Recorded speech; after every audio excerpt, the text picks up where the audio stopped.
Meu nome é Pedro Savoldi e eu atuo na defesa dos servidores da Segurança Pública do Estado de Santa Catarina. E hoje eu vou falar sobre a licença maternidade, especialmente no que diz respeito às militares, incluindo aí as agentes temporárias, e também a concessão desse benefício para as mães adotivas.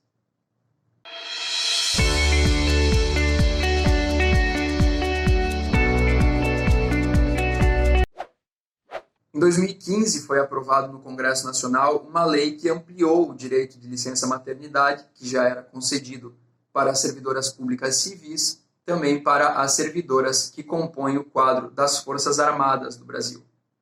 Essa nova lei concedeu às mulheres militares e incluiu expressamente aí também as temporárias do serviço militar a possibilidade, então, de concessão de licença maternidade pelo prazo de 120 dias.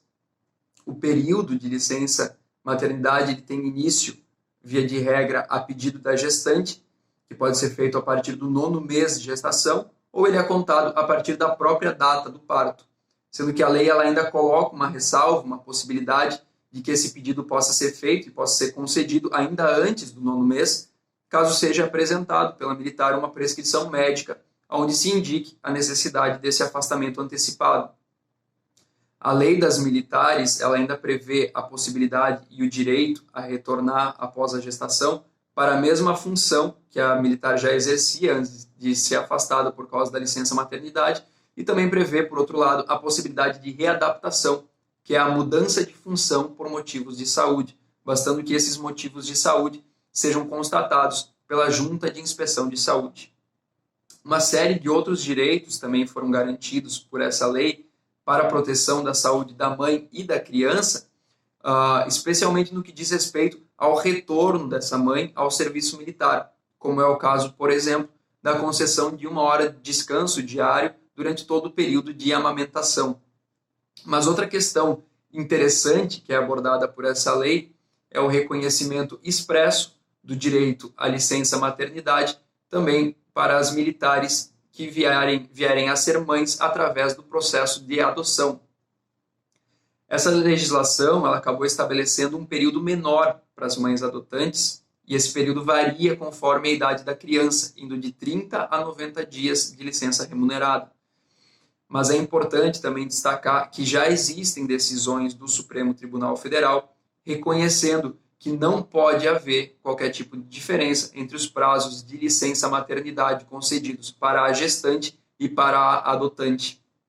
A justificativa que foi apresentada pelo STF foi justamente a questão da proteção da criança e da igualdade entre os filhos biológicos e filhos adotivos que está prevista na Constituição Federal. Essa decisão ela destacou que, além da questão biológica e toda a recuperação pós-parto, que é algo que diz respeito à saúde da mãe, a licença maternidade também possui uma função relacionada estritamente à criança. Assim, considerando que as crianças adotadas elas constituem um grupo vulnerável e fragilizado da sociedade, é inegável que a família adotiva ela precisa demandar um tempo maior, um esforço maior para criar os laços de afetos e até para ajudar na superação de possíveis traumas que a criança tenha. Então não teria como se aceitar que a lei protegesse menos essa criança que se encontra naturalmente em uma condição mais delicada. Essa decisão ela também menciona,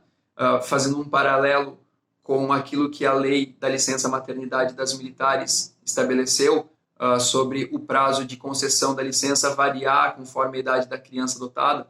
o STF destacou que esse período de adaptação da criança com a família adotiva, ele tende a ser mais difícil, mais complicado, quanto mais velha for a criança, assim como a criação desses laços de afetividade que são imprescindíveis para a criança.